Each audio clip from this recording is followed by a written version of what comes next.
Let me share with you how badass women who make a lot of money and who have great credit and who drive well and all of this stuff and have expensive handbags still have money blocks. Last year, I worked with this wonderful, beautiful, amazing, put all of the wonderful adjectives that you can find before her name, and that's what she was.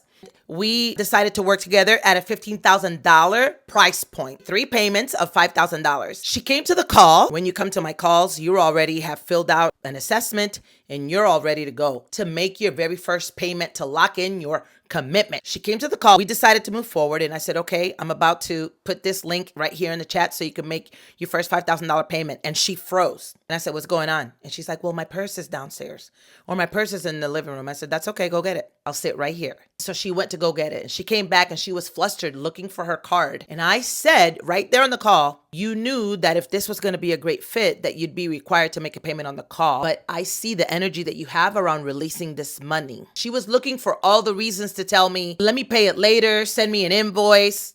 But I didn't because we locked in her commitment on the call. We coached that first month and her second month payment came due, but she never stored her payment method into my credit card processor. So because the payment wasn't stored, she got an invoice. Day 1, day 2, day 3. I messaged her, hey, you need to go ahead and pay the invoice and also store your payment method. Here's about 5 days in. I have a theme. I don't chase money and I don't chase men. So I picked up the phone and I called her and I said, I see that you have difficulty with letting money go. You have difficulty with this commitment that you already made. You already signed a client contract. And even though you signed the contract, you're having trouble letting this money go. Where else do you do this? Where else do you not keep your word? This woman makes $400,000 already. She didn't need me to come learn how to make a whole bunch of money. But I saw that this was showing up for her. She answered the phone and she was like, Linda, you're so right. I remembered when I worked with such a coach, it was the same thing with him. He was calling me. I said, it will not be the same thing with me. I will not call you again